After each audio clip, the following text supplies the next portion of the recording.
हैं तो जहां सुख नहीं है वहां ढूंढ रहे हैं, इसीलिए आज तक नहीं मिला, सब अशांत है।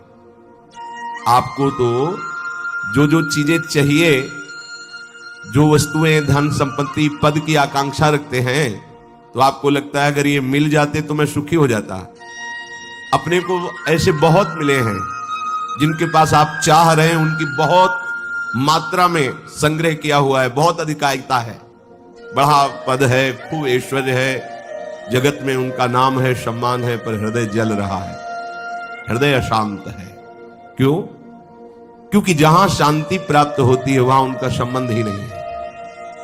अशांतस्य कुतः सुखम, जिसका चित्त अशांत है उसे सुख कैसा? ब्रह्म।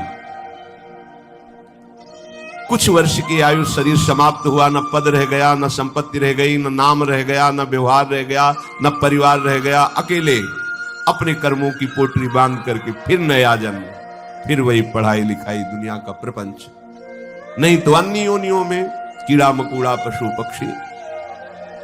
विश्राम कहां है? अध्यात्म योग में। श्री भगवान कह रहे निःश्रेयसाय, मतलब दुखों का आत्यंतिक नाश, दुख का लेस नहीं जहां। अब अपने तो दुखालय में रह रहे हैं तो सुख को इसी में ढूंढ रहे हैं, तो हम समझते हैं कि अरबों खरबों रुपया मिल जाए, सुंदर सुंदर भोग सामग्री मिल जाए, मैं सुखी हो जाऊंगा। ऐसे अभी इसी भूमंडल पे हैं जिनको खुद पता नहीं कि मेरे पास कितनी धनराशि है, रोज नए नए भोग भोगते हैं, पर नींद नहीं आती, नींद की दवा लेना पड़ता है। मानसिकता बिगड़ी हुई है, विक्षिप्त है, हृदय जल रहा है, हर समय भयभीत है, कहीं ऐसा ना हो जाए, कहीं ऐसा। सुख विनिश्चितम बदामि तेन अन्यथा वचांस में, गोस्वामी जी कहते, मैं सत्य कह रहा हूं, मेरी बात अन्यथा नहीं। जब तक तुम हरि भजन नहीं करोगे तब तक तुम्हें त्रिकाल में, त्रिभुवन में कहीं भी शांति नहीं। छूटवे के जतन विशेष बांधे जाएगो, वह विष भोजन जो सुधा सानी खाएगो। अगर अमृत भी खाएगा तो विष बन जाएगा। हरि विमुखता में तुझे कहीं शांति नहीं मिलेगी। अगर हरि के सन्मुख हो तो विष भी अमृत हो जाए। गरल सुधा रिपु करहि मिताई, गोपद सिंधु अनल शीतला। आग शीतल चंदन की तरह हो जाएगी। समुद्र जो अथाह अगाध है वो गाय के खुर के गड्ढे के समान हो जाएगा। विष अमृत बन जाएगा। दुश्मन सब मित्र बन जाएंगे यदि हरि की कृपा हो जाए तो ये हरि के चरणों का आश्रय ही आत्यंतिक सुख का स्वरूप है। ये कैसे प्राप्त होता है? तो श्री भगवान कहते हैं कि मन ही बंधन और मोक्ष का कारण है। ये जब किसी विषय का चिंतन करता है भोग भावना से, किसी व्यक्ति का चिंतन करता है राग या द्वेष से, तो ये बंधन का कारण बन जाता है। अगले जन्म की ये पूरी तैयारी करा देता है। नाना प्रकार के भ्रमात्मक दुख सुखों में फंसा देता है। और जब यही मन प्रभु का चिंतन करने लगता है, प्रभु के नाम का, प्रभु के रूप का, प्रभु की लीलाओं का, प्रभु के गुणों का, प्रभु के भक्तों का, तो यही मोक्ष का खुला हुआ द्वार हो जाता है। यही मन, जब मन किसी व्यक्ति को भगवत भाव से, किसी भोगों को प्रभु की सेवा में अर्पित करने के लिए, यही मोक्ष का कारण बन जाता है।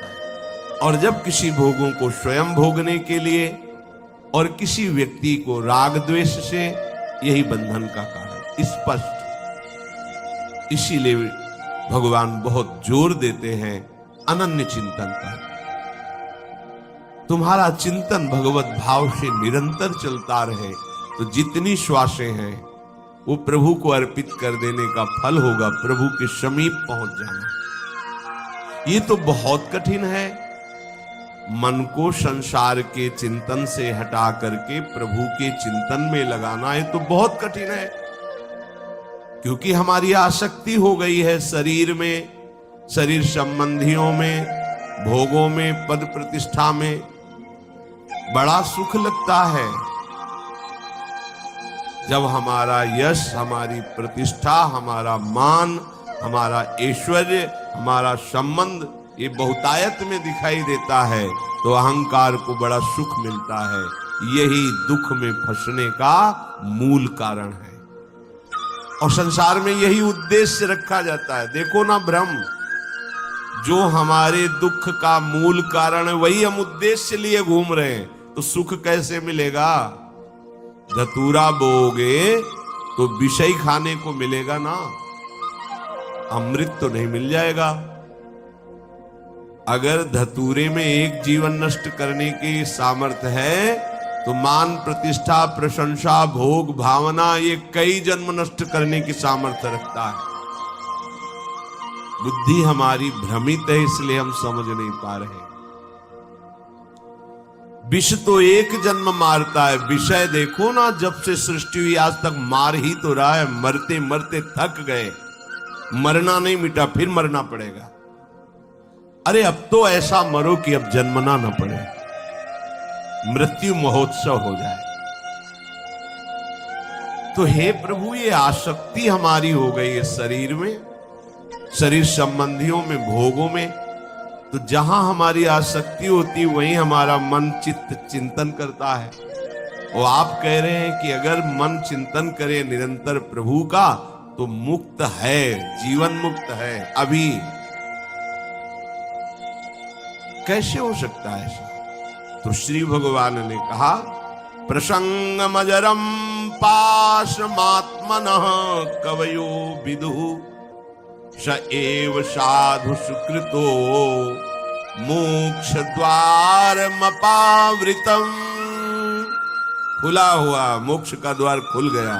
क्या? जो तुम्हारी शरीर में आसक्ति है, शरीर के रिश्ते नाते संबंधियों में आसक्ति है, भोगों में आसक्ति है, वही नरक का खुला हुआ द्वार है। कैसे?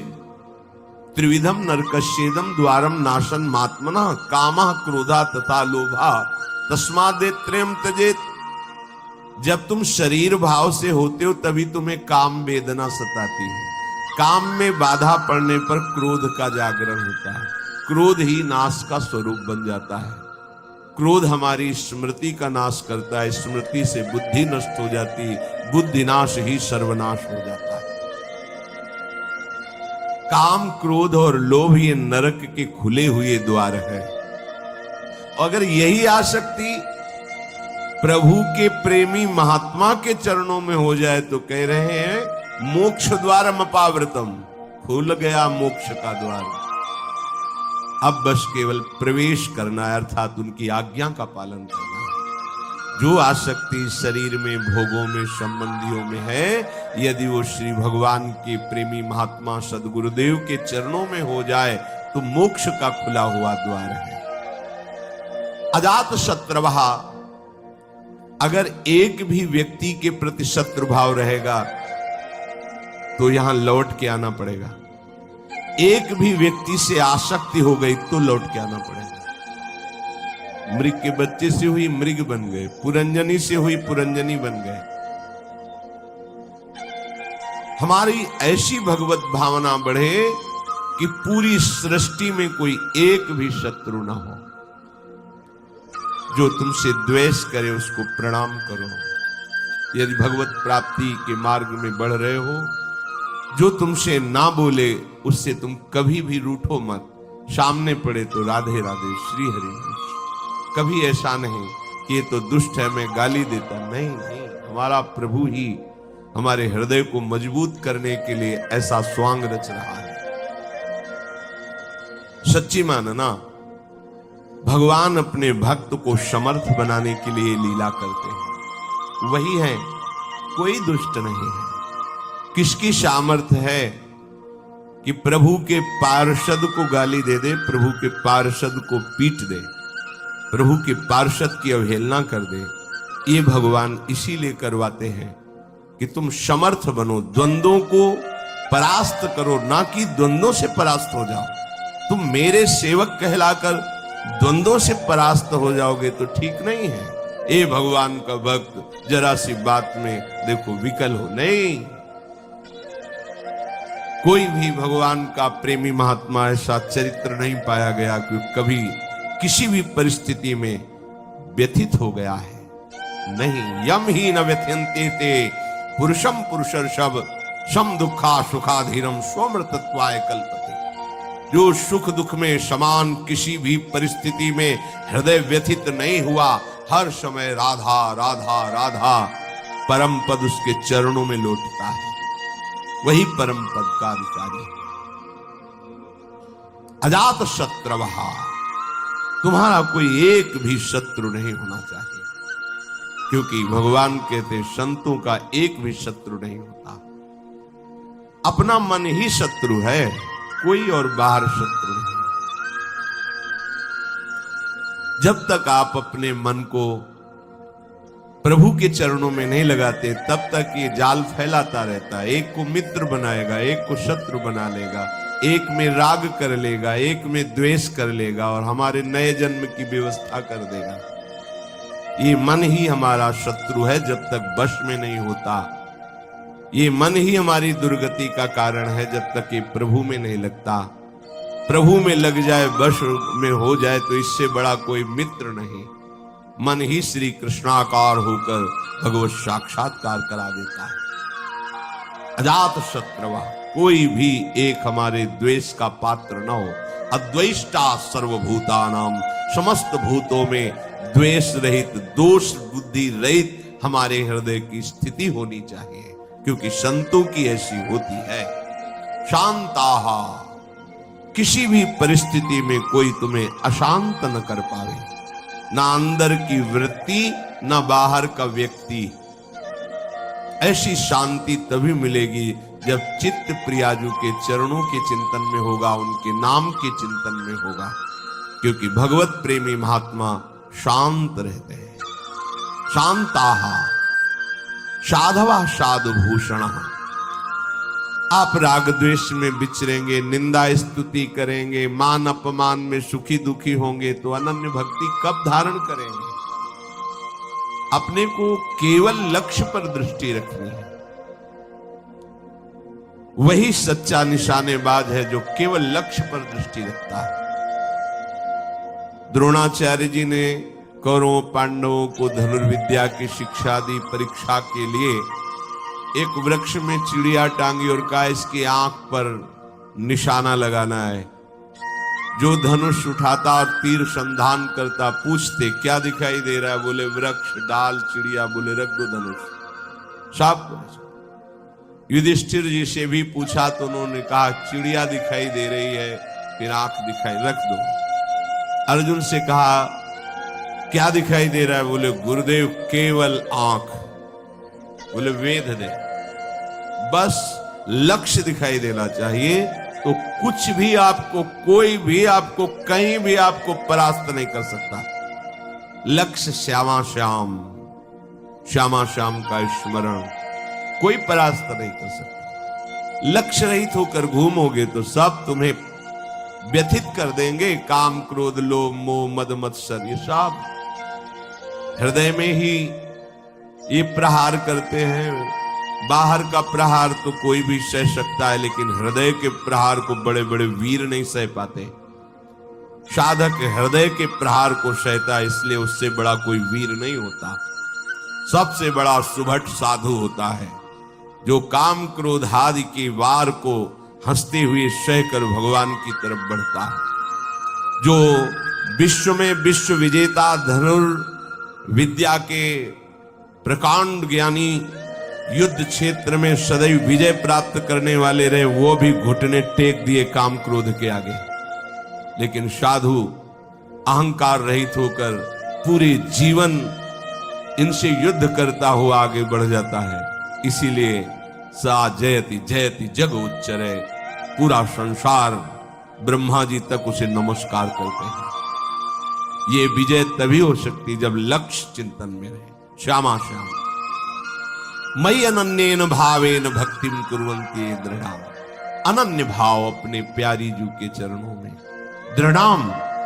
कोई भी परिस्थिति या कोई भी प्रलोभन हमें हमारी श्री जी से हटा ना सके, इसे दृढ़ाम कहते हैं। दृढ़ प्राण ही तो जाएंगे, बहुत बार गए हैं, बहुत बार मरा हूं, अब एक बार श्री जी के लिए प्राण समर्पित करता हूं। चाहे जितना भयानक कष्ट दिया जाए, अपनी प्यारी जो से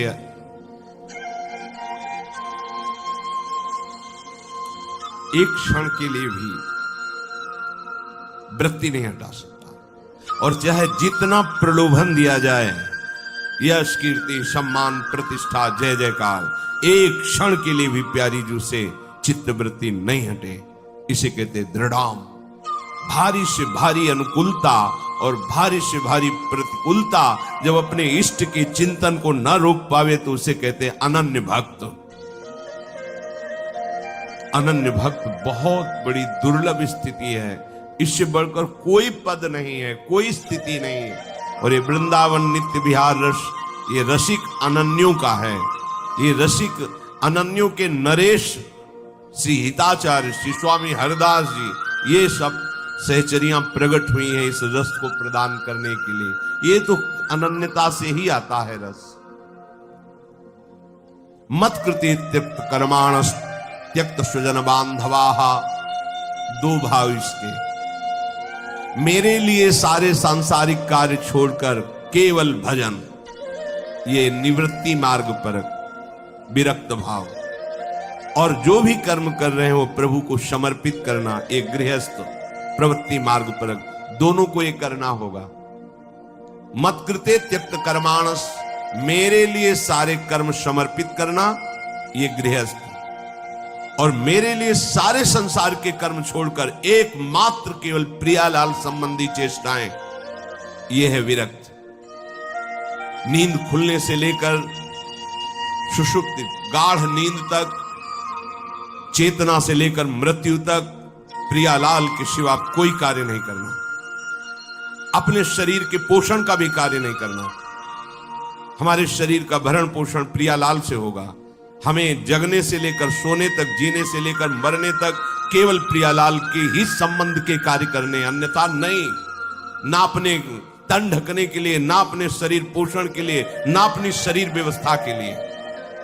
ये आराध्य देव का भार है, वो देखेंगे क्या पहनाना है, कैसे बैठालना है, कहां रखना है, कैसे चलाना है, इसकी चिंता नहीं। पोषण भरण न चिंत कराही, श्री हरिवंश विभव विलसाई, श्री वृंदावन की माधुरी। और गृहस्थ में धर्मयुक्त कार्य करते हुए वो कार्य प्रभु को समर्पित करना।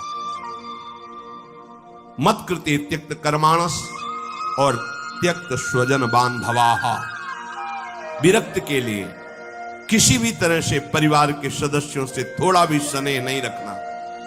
अगर है तो केवल प्रियालाल के लिए है, प्रियालाल के संबंध के लिए है, प्रियालाल की प्रसन्नता के लिए है। हम घर में रहते हैं, पत्नी पुत्र परिवार आदि के लिए व्यापार नौकरी करते हैं, उनको सुख पहुंचाते हैं। इसका फल हो कि प्रियालाल प्रसन्न हो जाए, क्योंकि हमें ड्यूटी दी, हमें सेवा दी कि इतने परिवार का पोषण तुम करो, पर वो हम कर रहे हैं प्रियालाल के लिए, हो गया विरक्त। कि प्रसन्न हो जाए, क्योंकि हमें ड्यूटी दी, हमें सेवा दी कि इतने परिवार का पोषण तुम करो, पर वो हम कर रहे हैं प्रियालाल के लिए, हो गया विरक्त। किसी भी तरह से अपने शरीर संबंध की वासना का पोषण न होने दे। प्रियालाल के संबंध से सब हमारे प्यारे, प्रियालाल का संबंधी नहीं तो अंजन कहा आंख जई फूटे, बहुतक कहो कहां लो, नहीं नहीं कोई हमारा नहीं। भगवान कह रहे मेरे लिए अपने स्वजन संबंधियों का त्याग कर दिया। त्यक्त स्वजन बांधवाहा, गोपीजनों से प्रभु द्रवित होकर के कह रहे हैं, जो बड़े बड़े योगी जन जिन बेड़ियों को नहीं तोड़ पाते, उन स्नेह की बेड़ियों को तोड़कर तुमने हमसे प्रेम किया, इसलिए मैं तुम्हारा जन्म जन्म ऋणी। भगवान कह रहे मैं ऋणी तुम्हारा।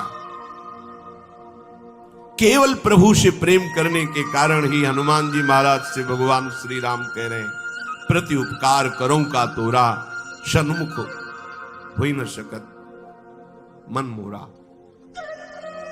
अय वत्स, तुमने जो समर्पण करके हमारे प्रति अनन्य भाव प्रकट किया है, इसके बदले में मैं तुम्हें क्या दे सकता हूं। सकुच के कारण मेरा मन सन्मुख नहीं होगा प्रभु के। तुम संतात उरिन मैं नाही, ओहो, अखिल लोकों का दाता बोल रहा है, तुम संताप। ये अनन्य भक्त के लिए शब्द है, दूसरों के लिए नहीं। भगवान जब अहेतुकी कृपा करते हैं तब ऐसी भक्ति जागृत होती है। भक्तों के संग के प्रभाव। त्यक्त स्वजन बांधवाहा, ये न तुम्हारे थे न है न रहेंगे। श्रुत बनिता आदि जान स्वार्थ रत्न ना करुणे सभी ते, अंत ही तो ही तजेंगे पामर तू न तज। तुझे समझ में नहीं आ रहा। अरे जिंदगी में लाखों का मेला जुड़ा, हंसा जब जब उड़ा तो अकेला उड़ा, कोई तेरे साथ नहीं होगा। तेरा सच्चा साथी हरि तेरे साथ होगा, पर उस साथी से तो तुमने कभी प्यार ही नहीं किया, कभी उसको सुमिरन ही नहीं किया, तो फिर भोगना पड़ेगा। बहुत बड़ा प्रपंच है ये माया का। त्यक्त स्वजन बांधवा, चाहे गृहस्थ में हो चाहे विरक्त में हो। गृहस्थ में हो तो वो प्रभु के जन है, उनकी सेवा का फल प्रभु की प्रसन्नता। विरक्त में हो बिल्कुल किसी तरह से कोई संबंध नहीं, केवल प्रियालाल के संबंध से ही संबंध है। नाते नेह राम के मनियर सुहद सुसेव्य जहालो। मदाश्रय, केवल मेरे आश्रित रहे। ये बहुत बढ़िया मीठी आखिरी बात। ये जीवन की साधना का फल, ये शब्द मदाश्रया इतना मीठा है, इतना शांति है, इतना आनंद है। बस इसी को समझ नहीं पा रहे तो परेशान हो रहे हैं। हमारा मन नहीं लगता, हमसे ये नहीं होता, हमसे वो नहीं होता। तुम्ही से तो ना, तो तुम छोड़ो अपने को, मदाश्रया ऐसे हो जाओ प्रभु के आश्रय। पता नहीं कल्याण हो कि ना हो, जो हो रहा है वो भी छूट जाएगा, पता नहीं कौन सी गति हो। तो संशयात्मा विनश्यति, इस पर शास्त्र सब कुछ वर्णन करते। तुम्हें प्रभु पे भरोसा नहीं है?